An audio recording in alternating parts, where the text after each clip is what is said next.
Saya Tiara Natafi Anandita Sirait. Saya dari Prodi Pendidikan Tata Rias Tambuk 2019. Pada hari ini saya akan menjelaskan tentang fungsi-fungsi menu bar pada Adobe Photoshop. Baiklah, ini adalah tampilan dari aplikasi Adobe Photoshop. Di sini saya akan menjelaskan tentang fungsi-fungsi dari menu bar pada Adobe Photoshop. Yang pertama itu ada menu file. Menu file ini berisi atau berkaitan dengan menyimpan, membuka, ekspor, import, dan mencetak suatu proyek. Dan di dalam setiap program atau software, biasanya menu file kebanyakan juga mempunyai fungsi yang sama. Contoh di file ini ada menu New, Open Browser, Open as Smart Object, Open Design, ada ada Device Center, kemudian ada Close, Place, Import, Export, Automate, Script, File Info, Pack Setup, Print One, Copy, dan Exit. Selanjutnya ada Edit. Menu Edit berisi tentang editing file atau gambar, misalnya seperti undo, cut, copy, paste, fill, stroke, transform image, serta untuk mengatur preferensi Adobe Photoshop. Berikut ada menu undo. Undo berfungsi untuk mendaftarkan apa yang baru kita lakukan dalam mengelola gambar. Selanjutnya ada menu cut, berfungsi untuk memindahkan suatu objek dalam kita mengolah suatu gambar. Kemudian ada copy, berfungsi untuk menyalin suatu objek dalam kita mengolah sebuah gambar. Kemudian ada fill, yang berfungsi untuk memberi warna di dalam area seleksi atau warna keseluruhan kalau tidak ada seleksi. Warna bisa diatur di dalam Windows Option. Selanjutnya ada stroke. Stroke berfungsi untuk mewarnai garis di area seleksi, ketebalan, dan warna bisa diatur di dalam Windows Option. Selanjutnya ada transform. Transform tool ini berfungsi untuk mentransformasi gambar di dalam layer tertentu. Kemudian ada Define Brush, Define Painter, kemudian ada Adobe PDF, Impress Manager, selanjutnya ada keyboard, menus, ada preference. Kemudian pada menu selanjutnya itu ada menu image. Berfungsi untuk mengatur penyesuaian image seperti mengatur warna atau saturation, brightness, contrast, dan pengaturan ukuran gambar. Di dalam menu image ini ada mode untuk merubah sistem pewarnaan. Kemudian ada adjust.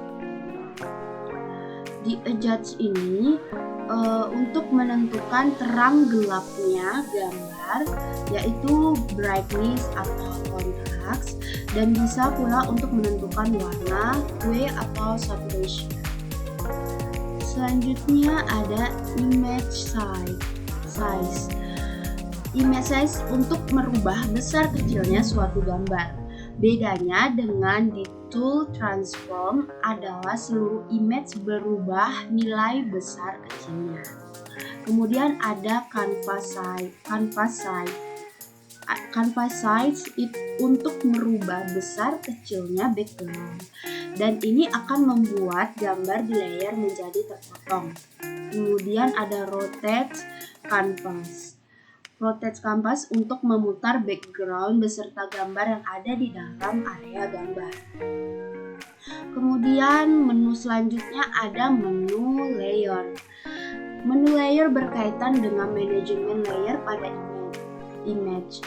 seperti menambah dan menghapus layer, menambahkan efek pada layer, dan juga masking. Kemudian di sini ada yang namanya di dalam menu layer ada yang namanya new. New ini untuk membuat layer baru. Kemudian ada duplicate layer untuk menduplikat layer aktif. Kemudian ada delete untuk menghapus layer aktif. Kemudian ada layer properties untuk mengetahui rincian layer. Kemudian ada layer style untuk memilih model-model layer. Kemudian ada smart filter untuk memberi efek-efek filter. Kemudian ada fill layer untuk mengisi warna pada layer. Kemudian ada new adjustment layer untuk menyesuaikan lapisan layer baru. Kemudian ada change layer, yaitu untuk merubah lapisan konten dengan pilihan. Kemudian ada layer mask untuk menciptakan layer mask. Kemudian ada create clipping mask untuk membuat clipping token. Kemudian ada smart object untuk menggunakan objek pintar. Kemudian ada tipe untuk memilih jenis. Kemudian ada rasterize untuk rasterize. Kemudian ada new layer baseline untuk membuat layar baru berdasarkan sepotong. Kemudian ada group layer untuk menyatukan beberapa layer. Kemudian ada ungroup layer untuk menguraikan layer setelah dibuat mode group. Kemudian ada hide layer untuk menyembunyikan layer. Kemudian ada arrange untuk pengaturan layer. Kemudian ada align untuk meluruskan, ada distribute untuk mendistribusikan, ada lock layer untuk mengunci layer, ada link layer untuk memberi link atau sambungan. Kemudian ada select link layer untuk memilih link terkait. Kemudian ada merge layer untuk menggabungkan layer. Kemudian ada merge visible menggabungkan yang terlihat. Kemudian flatten image itu untuk meratakan gambar. Yang terakhir itu ada mapping untuk memberikan efek tikar. Kemudian selanjutnya ada menu select. Menu select pada intinya berkaitan dengan selection image. Berikut yang terdapat di menu select itu ada invert select. Ada invert untuk menyeleksi yang bukan area seleksi sebelumnya. Tool ini berfungsi hanya jika ada image atau layer yang terseleksi. Kemudian ada feather select untuk memperhalus atau membuat blur suatu gambar yang sudah terseleksi. Ini biasanya digunakan pada saat pemisahan suatu objek gambar dengan background-nya. Kemudian di dalam select ini ada dia all untuk menseleksi semua gambar atau objek yang aktif. Kemudian ada deselect untuk menghilangkan seleksi. Kemudian ada reselect untuk menyeleksi kembali setelah di deselect. Kemudian ada inverse untuk membalik sebuah seleksi. Kemudian ada all layers untuk mendeteksi kemiripan. Kemudian ada color range untuk memilih warna. Kemudian ada refine ends untuk memperbaiki tepi. Kemudian ada modify untuk memodifikasi. Kemudian ada grow untuk menseleksi semua. Kemudian ada similar untuk mendeteksi kemiripan. Ada transform selection untuk mengedit seleksi. Kemudian ada load selection untuk mencari seleksi yang pernah disimpan, dan save selection untuk menyimpan seleksi. Selanjutnya ada menu filter. Menu filter mempunyai fungsi pada Photoshop yang dapat digunakan untuk memberi efek tertentu pada image, sehingga terdapat variasi. Baik langsung saja saya jelaskan. Yang pertama itu ada flash filter, untuk memilih filter yang baru saja digunakan atau dipakai. Kemudian ada convert for smart filters, untuk mengkonversi ke filter cerdas. Kemudian ada extract untuk mengekstrak. Kemudian ada filter gallery untuk membuka sebuah galeri filter yang mana sangat banyak jika Anda pilih yang ini. Kemudian ada filter gallery. Kemudian ada filter, ada liquify untuk membuat efek cair seakan-akan bisa seperti tanah. Lihat, bisa kita perkecil, perbesar, dan lain sebagainya. Tool ini sering saya gunakan seperti untuk membuat efek terbakar, membuat karikatur, dan lain sebagainya.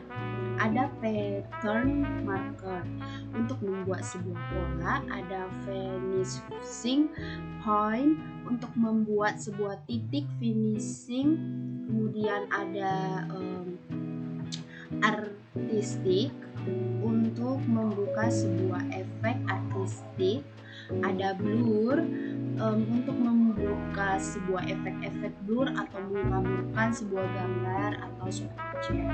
Kemudian ada brush stroke untuk membuka sebuah efek-efek blur seperti kuas. Kemudian ada distort untuk memberi efek distorsi. Kemudian ada noise untuk memberi efek noise. Kemudian ada pixel light yang berfungsi masalah pada pixel. Kemudian ada render untuk merender. Kemudian ada sharpen untuk memberikan efek sharpen atau mempertajam tampilan. Kemudian ada sketch untuk membuat efek sketsa. Kemudian ada stylize untuk menyesuaikan dengan mode. Kemudian ada texture untuk memberikan efek tekstur. Kemudian ada video, bisa memilih dua mode, yaitu the interlaced dan NTSC color. Ini bisa kita lihat ada the interlaced dan NTSC colors. Kemudian ada other yang sebagai mengetahui fitur-fitur yang lain. Kemudian ada yang terakhir Digimark untuk embed watermark. Selanjutnya ada menu view. View bisa digunakan untuk mengatur view seperti zooming image, menampilkan skala, screen mode, extra option, dan lain-lain. Fungsi yang pertama yaitu proof setup, untuk menampilkan bukti setup. Kemudian ada proof color untuk menampilkan bukti warna. Kemudian ada gamut warning untuk menampilkan peringatan gamut. Kemudian ada zoom in untuk menampilkan mode zoom. Kemudian ada zoom out untuk keluar dari zoom atau memperkecil. Kemudian ada fit on screen untuk memuat pada layar. Kemudian ada actual pixel untuk mengetahui pixel yang sebenarnya. Kemudian ada print size untuk mengetahui ukuran cetak. Selanjutnya ada screen mode untuk mengetahui mode layar. Kemudian ada extra menampilkan extra, ada show untuk menunjukkan. Kemudian ada ruler untuk menampilkan penggaris. Kemudian ada snap untuk menampilkan snap. Kemudian ada snap to untuk menampilkan snap. Kemudian ada lock grid untuk mengunci grid. Kemudian ada clear grid, untuk untuk menghilangkan guide. Kemudian ada new guide untuk membuat guide yang baru. Kemudian ada lock slice untuk mengunci irisan. Kemudian ada clear slice untuk menghilangkan slice. Selanjutnya ada menu window. Window pada umumnya digunakan untuk mengatur atau menampilkan tool-tool pada window. Contohnya ada arrange, workspace, action, animation, brush, channel, character, clone source, ada color, histogram, history, info, layer comps, ada layers, ada navigator, option, paragraph, page, style, swatches, tool, present, ada tools, ada one ending, GPE. Kemudian yang terakhir itu dari menu ini yaitu menu help. Help ini membantu maka menu ini untuk menampilkan help pada tutorial Adobe Photoshop.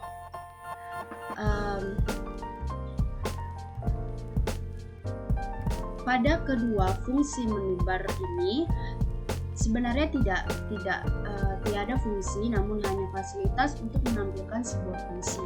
Misalnya kita akan menampilkan fungsi animasi, yaitu sebuah fungsi untuk membuat sebuah gambar animasi. Maka kita bisa menampilkan fungsi tersebut pada fasilitas menu window. Baru fungsi animasi bisa digunakan. Sedangkan menu help yaitu hanya untuk mengetahui lebih lanjut tentang aplikasi yang telah kita gunakan. Yang ini pun bisa kita gunakan kebanyakan secara online, jadi tidak akan saya bahas. Oke, demikianlah sharing yang saya berikan terhadap fungsi-fungsi tool pada menu bar Photoshop. Semoga bermanfaat bagi yang ingin mendalami program aplikasi desain grafis Adobe Photoshop. Silakan lihat tutorialnya. Jika ada perkataan saya yang salah, saya minta maaf. Maka saya ucapkan terima kasih.